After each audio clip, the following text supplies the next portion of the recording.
Hello and welcome to the Religion Unplugged podcast. I'm Matthew Peterson. Today I'll be talking with Emory Professor and award-winning author Jacob L. Wright about his recent book, Why the Bible Began, which was one of the New Yorker's best books we read in 2023 and one of Publisher Weekly's best 5 books on religion in 2023. Jacob, thank you so much for being here today. Thank you, Matthew. So just to get started, in your prologue, it really seems like you're trying to get people to wake up to just how much of an achievement the Bible was. And you use this term, a project of peoplehood. And I'm curious, what makes the Bible a uniquely excellent project of peoplehood? And what other attempts have there been at anything even close to what the Bible accomplished? Yeah, the peoplehood term is one that I've encountered in various places, but not enough, I think. It's not nation. Actually, the term could be nationhood, but nation is often understood to be very much like about statehood, the United States as a nation, Germany as a nation kind of thing. But what I mean here is in the sense of a people that can survive the loss of statehood, the loss of their land, and go into exile. And and so to answer your question, when we go back into the ancient Near East and even throughout the world at this time and on into, late antiquity, you don't have works of literature that ask what it means to be a people. If you go to Greece, we have a lot of stuff on democracy and how one engages from various groups and so forth without a king. And the monarchy is then a problem for the Greeks. But nevertheless, there's nothing like the kind of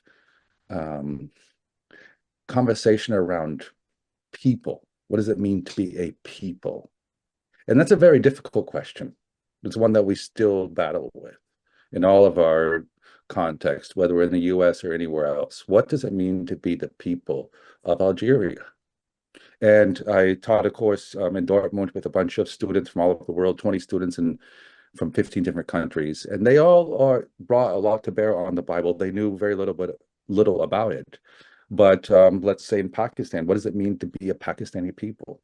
So there were very few, actually no bodies of literature or no thinkers, no scribes and ancient authors who asked that question. They knew what it meant to be a kingdom or city-state or tribe or family, but a people. And I think that really gets to the heart of what the Bible is about. How we were a people already in the wilderness and how we can be a people now that we are back in the wilderness, if you will. We've lost that grand moment of King David taking down Goliath and establishing statehood and a kingdom and sovereignty and protection. And that's gone. The empires have wiped us out. We've been colonized. We've been exiled. But we can still be a people. Well, what does it mean to be a people? And they answer that in various ways. And I think that's revolutionary. And I try to show that. And that's why we still read the Bible today.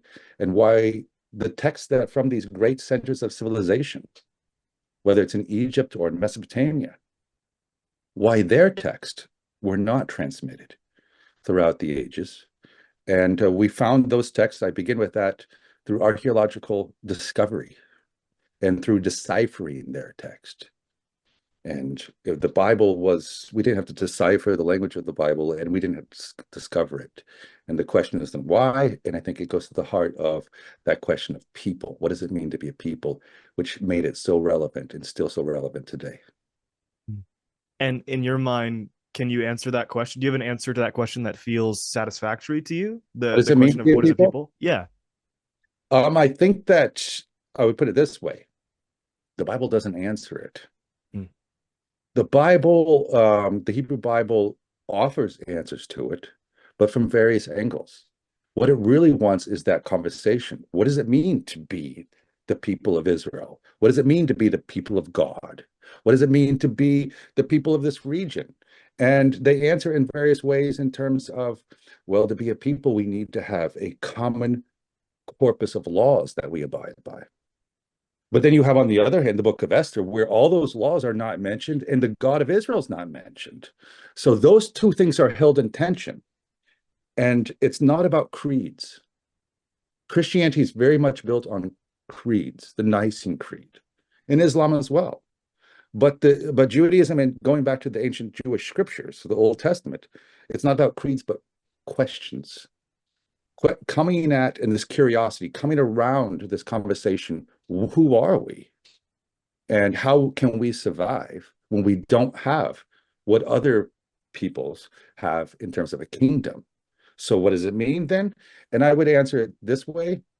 I think Ernest Renan um, and Homi Bhabha, who was a post-colonial thinker who picked up on Ernest Renan, who was a problematic person in his time, 1890s, an Orientalist, and had anti-Semitic kinds of views. But I think he defined it very well when he said that a people is really the will of a group to be together and to choose to be together and have memories, but also have a future, and they work towards that future. So it's very much a consciousness. It is a state of mind. And how does one create that state of mind? Sometimes through music, sometimes through things like just religious festivals. But that doesn't really answer the question of the Hebrew Bible per se, because there are so many different texts that get at that, and they don't converge on this is what it means to be a people. And that's, I think, the key to it. If it were defined clearly once for all, people would say, I got the message. I don't need to read the book. Yeah, that makes a lot of sense. And I'm really interested in, you mentioned Esther in there. And Mhm. I think one of the coolest parts of the book is the way that you thread the influence of women all through the entire text. Esther is kind of one of the last chapters. It's one of the books you want to leave people with. You even go as far as to call it the most biblical book. And you start off one of the first chapters with Miriam and the importance of Miriam, and how so much of what she did incited all of what can happen in Exodus and everything after that. So I'd really like to hear more about what what role that women had in particular in accomplishing this great feat of peoplehood. And I'd also like you to speak to what you mean by calling Esther the most biblical book. Okay. So, first of all, what role do women play, and why are they so central to this project of peoplehood? Um, you go back to the first chapters, it's Eve. Eve is the one who actually is interesting in the story. Adam is very passive. And then the next chapter, she makes a child, Cain, and she says, I created a child with God, a man with God, not with Adam, with God. And on throughout the book of Genesis, it's the women who orchestrate the making of this family. The men are often passive. Abram has to learn that it's not just about him and his seed, but about Sarah as his partner. And together they're going to give birth to a new nation. And why is that then? Why is it not just in the book of Genesis, but you get to the book of Exodus, you mentioned with Miriam. Miriam is the one who has such courage. Moses is the one who says, who am I to go? I can't do this. And Miriam is creative and finds a way of saving her brother, at the banks of the river. And then the midwives who flout the edict of Pharaoh and save these Hebrew boys, and on, all the way to the book of Esther. And the reason why is, I think, that twofold.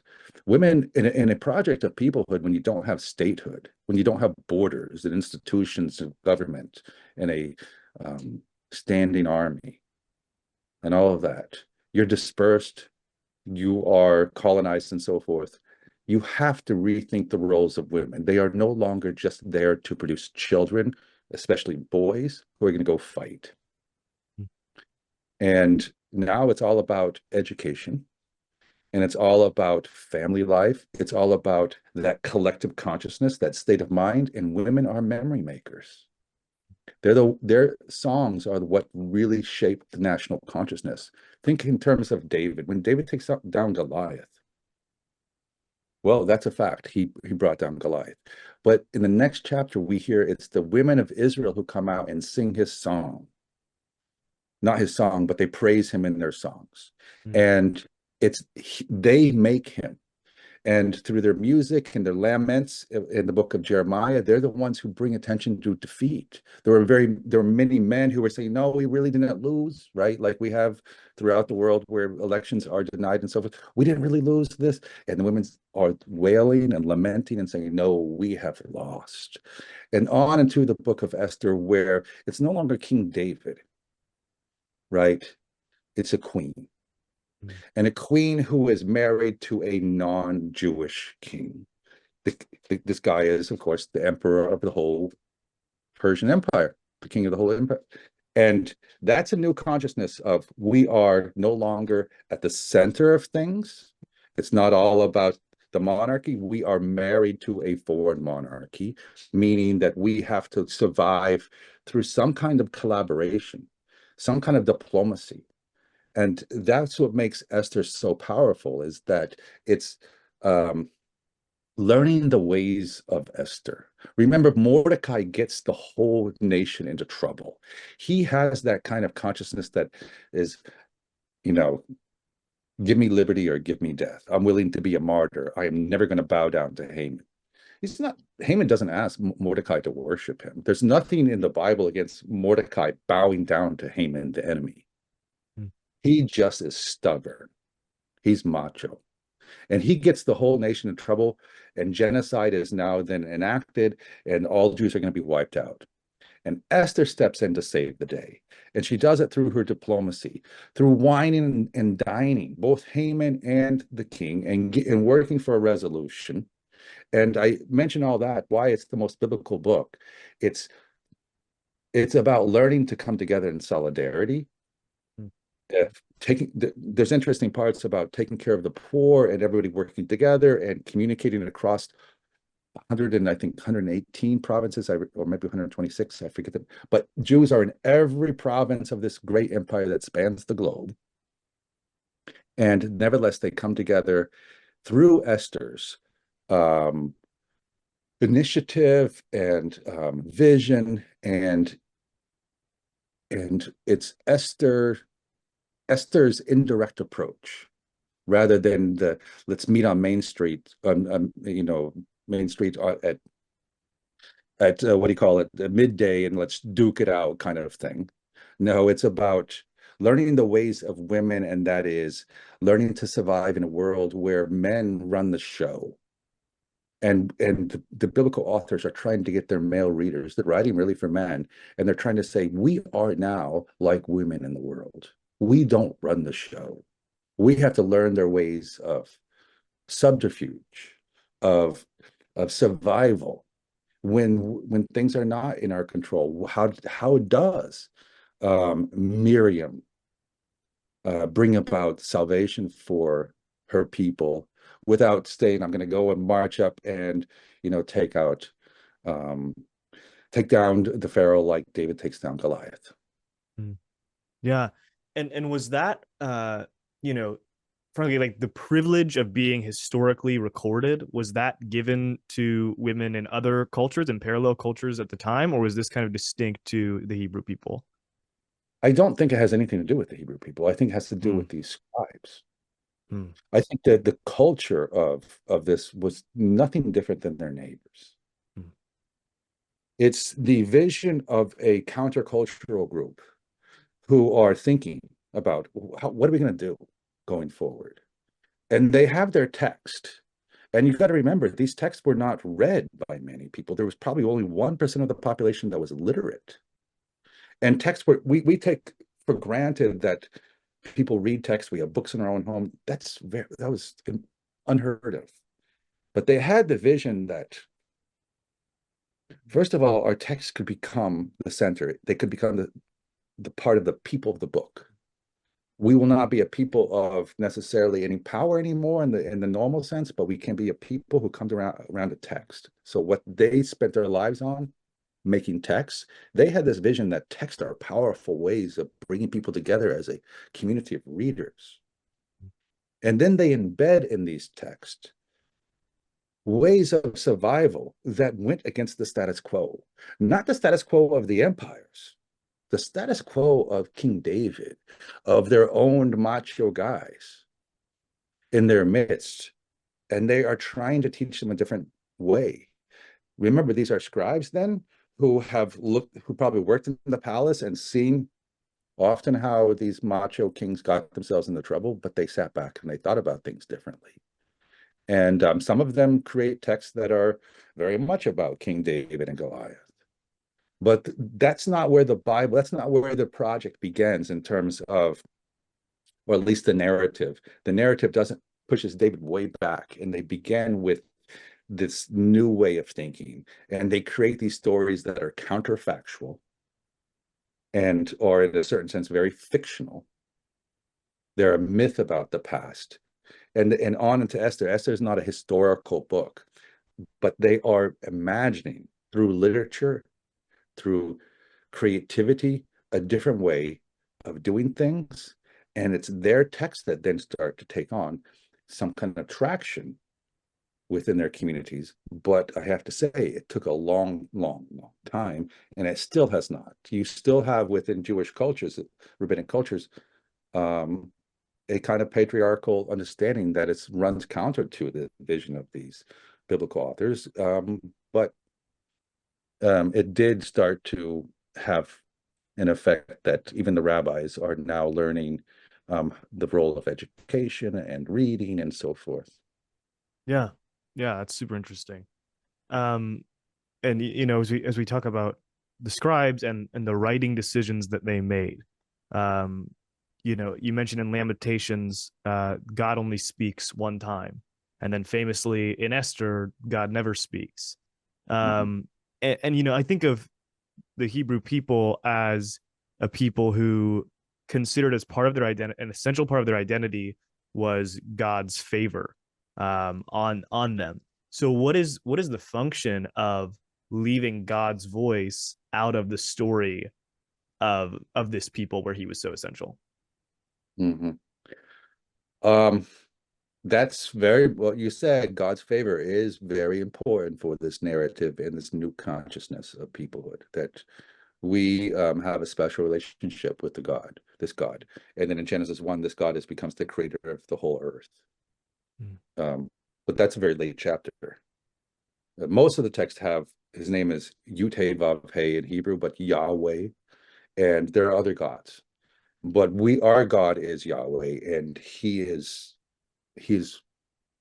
someone who can save us from the gods of Pharaoh or the gods of Egypt, the Pharaoh. But it's not going to, create some kind of world empire as the only God and, the spread of Christianity and Islam. That's not their vision. So, but the favor of this God that Yahweh chose this people for himself. This Yahweh we know historically had a wife, but the biblical authors take that wife out of the picture and they replace it with the nation. So there's this kind of relationship. The book of Hosea depicts that relationship, though, as a very toxic one. It's an abusive relationship. So Yahweh draws Israel out in the wilderness and speaks tenderly to her. They fall in love, but over time, Yahweh becomes an abusive partner. And and that's reflected. This is a kind of metaphor for the history, that the abusiveness is that you didn't protect us from the Babylonians. They wiped us out. They inflicted major suffering on us. Why did you allow this? You chose us to be your people, but when we were sent like sheep to the slaughterhouse, you weren't there for us. And so the lamentations of and all the Psalms and other texts throughout the Bible that allow the voices of these oppressed to rise up and say, "Where are you?" Psalm 44 says, "Awake! Are you sleeping?" If we had done something wrong, then you would be in the right. But we know we have not done anything wrong. You have not fulfilled your terms of the bargain. Remember, the covenant at Sinai is you do this, and things will go well for us collectively. You do this wrong, and you're going to be exiled. Well, in this text, Psalm 44, they say we haven't done anything wrong. It's you. So that it's that favor is a difficult one. It's favor that is like in any relationship where, okay, you fell in love with me, but now you're really becoming, a problem, and we need to get this relationship back on track. And I think that's what makes it very powerful, is that story history is interpreted as the unfolding of an ongoing relationship with an abusive past, and thus one sees oneself as a collective people in covenant, in marriage with this God. But it's like in any good marriage, it's not just he does nothing wrong and sometimes she does some stuff, you know, there it's goes both ways. And I think it's like I tell my students, you don't want to be worshiping, or you don't want to be in a relationship with anyone who is above any reproach. They need to be able to grow too. And the God of the Hebrew Bible grows and learns. And the word is in the King James Version, he repents, which means he changes his mind about things. Like, remember in the flood, he sees, the vile behavior of this pre-flood generation, and he changes his mind and says, why did I do this? And he wants to wipe them out. And that goes on, where the deity is not someone who is just like the Aristotelian God, who just is all-knowing, all-powerful, and all of that, and never does anything wrong. It's it is very much a God who is learning and growing too. Yeah. And I think that's reflective. That view of God is reflective of the way that the Hebrew people built the Bible, because you'd call it a revisionist work. Mhm. Where they're going back and they're changing things, they're adapting things, they're revising. So I'd like you to kind of talk more about that term, that process, and also talk a little bit about, if you can, um, maybe how that idea that it's a revisionist work contradicts the way a lot of modern practitioners of Judaism and Christianity view the Bible. Yeah, good question. Um, I'm working now on a new book, and I was writing a part of the chapter. It was around the Analects of Confucius. Mm, And historically, the Analects were very different than what we know about as we know them today. mm, And I talk about that for the sake of like showing people from various faiths, whether it's Islam, Christianity, Judaism, that scriptures are not static entities, but organisms that are capable of growth.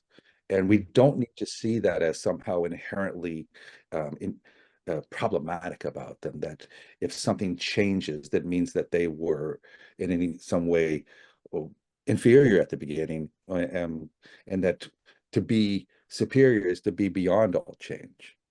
And as I just mentioned, you don't want to be in a relationship or have anything where it's just perfect. You want something capable of growth. And that's what happens with these texts. So the older texts are very much about um, things that the later texts are not. Sometimes they are in line with it, but there is these scribes worked not just together, collaborating at the same time or the same place, but over time, generations. So the Bible, as I tried to show, the oldest text may go back to say 800, 850 BCE. But the latest texts in the Hebrew Bible are, let's say, from 250 BCE. So 600 years of scribes inheriting text. They're not just revising them all and just wiping them out and doing things anew. It's like I think a collaboration of screenwriters where they come together in the room and they learn from each other, and no one really dominates the conversation. I was able to do some writing in LA on some shows, and I sat and learned how these guys work. And they have in their rooms, they sit together and eat, and they work out the episodes, and they maybe some person in particular like sets the agenda for that episode, but everybody else is contributing to it. And I think that's the way to think about these texts. There's this older text that has set the agenda, but the text is growing like a snowball, in each generation. Some of it gets pulled out, some gets added, but it's added in a way of humility that it's not, I'm going to come up and like in a jazz concert where the young guy comes up on stage and starts overplaying it, all the old masters. No, he joins the conversation on the Mm. stage. And that's the way these scribes do.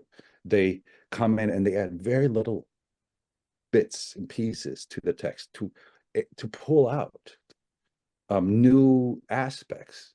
And there's a it's a legacy, and there is a kind of humility in it, and that can be understood, I think, in a way that is actually conducive to faith without it being somehow um, dangerous or threatening, as so often it has been, not just within Christianity, but in Judaism. And I also belong to a group where we sit around with Muslim scholars at the University of Cambridge, and we talk about the growth of the Quran. And these are very, very devout Muslims. And but there are people in the group who will shut the conversation down and say, that's impossible. I do not, that's anathema and heretical and so forth. So you have that tension in all of the monotheistic, but also I say, as in Confucianism, there are Confucianists today who do not like the work of researchers who show, well, the intellects were not this, they were just this at the beginning. Mm. Yeah, yeah, that makes sense. And And we're Confucianism is atheistic. Sorry to interrupt, but that's an no, atheistic. Yeah, it's not about God. Go ahead, yeah, sir. no, that's fascinating. And we have about 5 minutes before I probably need to call it, but I'd love for you to answer this. Um, if we are constantly, revising, adapting, addending, what things did remain static? Is that even traceable? What things were the same? Mm, nice question. I love that. What's the continuity? So much Yeah, discontinuity, so much growth, but can we see like a red thread through the whole thing? right. Um, and that's something that I thought a lot about, and I haven't thought enough about at the Mm, same time. And my going back to the way we began this conversation, I think it's the questions. It's that question of what does it mean to be a people? That's what I'm trying to show in this book is they don't know that that's their question. They're trying to get at that, but they don't write a preface to. Um, Now that we're done, I'm looking back at this work, and what we all have done is really answer the question of what does it mean to people, and we're to be a people, and we're going to give the title, "What does it mean to be a people?" to this book, and that's the clue to reading this. mm, They're learning what they're writing about. There's no intentionality to it at the very beginning, but the red thread through the whole thing is answers to that kind of question. Who are we? How do we survive in a world in which we're not the King Davids and we're the Queen Esthers? And what role does the women play? What role does education? What role does lament and protest play? What role does all kinds of things and across the whole span of this literature?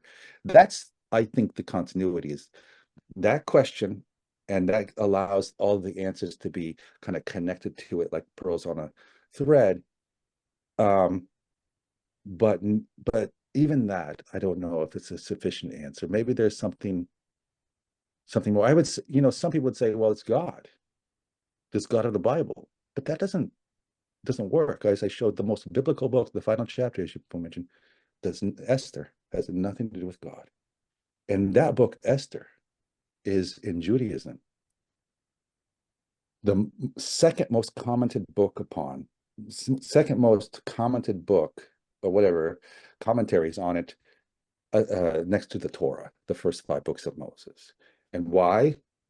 Because it allows for people to come together without having to embrace the whole thing. It's the minimal approach. And so they say, who is a Jew? A Jew is one who comes out during Purim, the time when we read this aloud and we celebrate together. It's a lot of drinking and so forth, but you come together and hear this text read. And so can't be about God. It has to be maybe about the text itself. And that's the second way I would answer it. It is the curiosity and the questioning that everyone could come around. We don't have a shared creed. We don't even maybe have a shared God, but we do have a shared body of text. And I really urge my students in my courses at Candler School of Theology, I'm the only non-Christian, I'm a Jewish professor there, to help them. These communities, that many of them mainline churches, are dying. There's massive, beautiful churches, but there's only 20 people there on Sunday. And one way to reinvigorate that, well, what do I know? It's I guess it's much more complicated than this, but the one thing that I suggest and they kind of like is that make it be about the text and curiosity, not about the tenets of the faith. So that people who say, I'm not really down with God this Sunday, but it's a great reading group. It's really fun to sit around and do text. And I can say whatever I want. And I think that's the continuity of these texts, at least in its final form. Yeah, okay. That's a very well thought out and well-rounded answer. So I appreciate that. But yeah, it I, looks like that's all we have time for. Sorry, go ahead. I appreciate the question. It's your questions that also help me to think about these things. And yeah, I enjoyed it with you, Matthew. I'm so glad. Thank you so much, Jacob. I hope you have a wonderful day. You too.